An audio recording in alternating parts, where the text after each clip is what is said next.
इस वीडियो में हम आज यानी 13 अक्टूबर से संबंधित महत्वपूर्ण समसामयिक गतिविधियों के बारे में जानेंगे। यह वीडियो आपके लिए प्रतियोगी परीक्षाओं की दृष्टि से सहायक साबित हो सकता है। तो चलिए हम जानते हैं आज यानी 13 अक्टूबर से संबंधित महत्वपूर्ण समसामयिक विषयों के बारे में।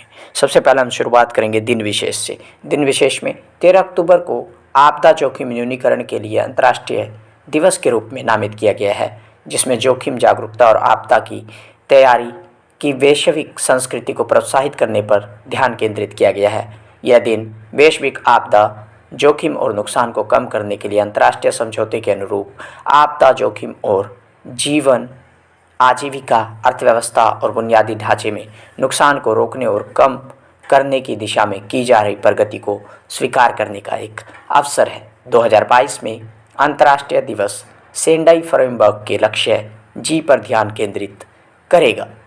2030 तक लोगों के लिए बहु खतरनाक प्रारंभिक चेतावनी प्रणालियों और आपदा जोखिम की जानकारी और आकलन की उपलब्धता और पहुंच में पर्याप्त वृद्धि करना इसका उद्देश्य है। मार्च 2022 में संयुक्त राष्ट्र महासचिव एंटोनियो गुटरेस द्वारा की गई घोषणा से इस लक्ष्य को प्राप्त करने की तात्कालिकता को मजबूत किया गया था कि संयुक्त राष्ट्र यह सुनिश्चित करने के लिए नई कार्रवाई करेगा कि पृथ्वी पर प्रत्येक व्यक्ति को 5 साल के भीतर प्रारंभिक चेतावनी प्रणाली द्वारा संरक्षित किया जाए। अब आज से संबंधित मुख्य समाचार। बांग्लादेश के सिविल सेवकों के लिए फील्ड प्रशासन में 53वें अक्षमता निर्माण कार्यक्रम का उद्घाटन मंसूरी में राष्ट्रीय सुशासन केंद्र NCGC में किया गया। यह संस्थान एकमात्र ऐसा संस्थान है जिसने बांग्लादेश सिविल सेवा के 1727 अक्षेत्रीय स्तर के अधिकारियों जैसे सहायक आयुक्त, SDM और अतिरिक्त उपायुक्तों को प्रशिक्षित किया है। हिमाचल प्रदेश की राज्य सरकार ने किसानों को सिंचाई की सुविधा प्रदान करने के लिए हिमकेयर नाम से एक योजना शुरू की है। नवीनतम आंकड़ों के अनुसार हिमाचल प्रदेश का लगभग 80% कृषि क्षेत्र वर्षा पर निर्भर है। यह योजना बेहतर जल संरक्षण, फसल विविधीकरण और एकीकृत खेती के लिए किसानों के खेतों को शुरू से अंत तक संपर्क प्रदान करेगी।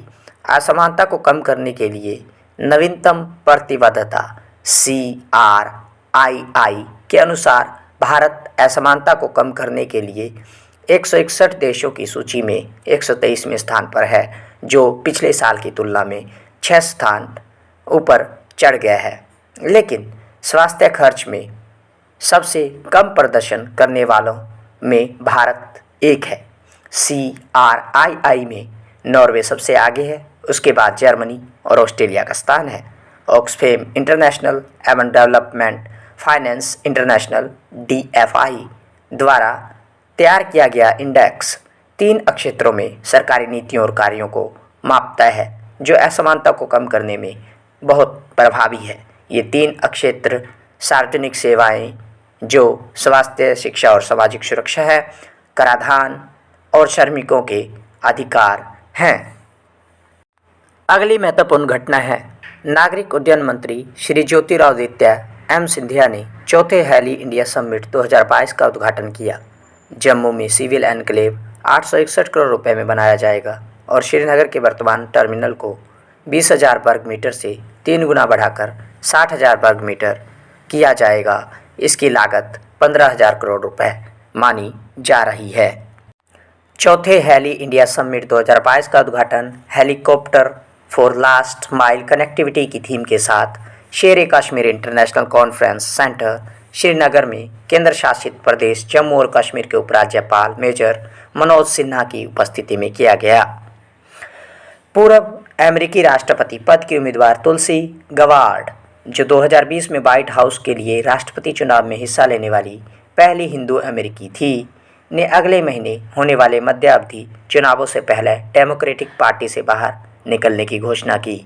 गवार्ड ने पार्टी पर देश में हर मुद्दे का नस्लीकरण करने और इसे युद्ध करने वाले के अभिजात्य वर्ग के रूप में निरूपित करने का आरोप लगाया है। पूर्व अमेरिकी कांग्रेस महिला पिछले 20 वर्षों से पार्टी की सदस्य थी।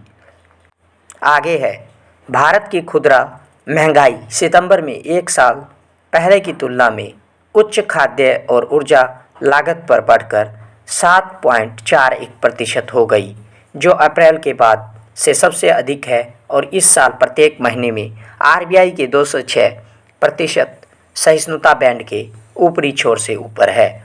राष्ट्रीय सांख्यिकी कार्यालय द्वारा जारी आंकड़ों से पता चलता है कि सितंबर में उपभोक्ता मूल्य सूचकांक आधारित मुद्रास्फीति एक साल पहले की तुलना में बढ़कर 7.41% हो गई है, जो अगस्त में 7% थी। अंत में अंतर्राष्ट्रीय मुद्रा कोष IMF ने अपनी नवीनतम विश्व आर्थिक आउटलुक रिपोर्ट में वित्तीय वर्ष 2022-23 में भारत के सकल घरेलू उत्पाद की वृद्धि के लिए अपने पूर्वानुमान को 60 आधार अंकों से घटाकर 6.8% कर दिया है, जो एक लंबी और कठिन आर्थिक सर्दी की चेतावनी है। धन्यवाद।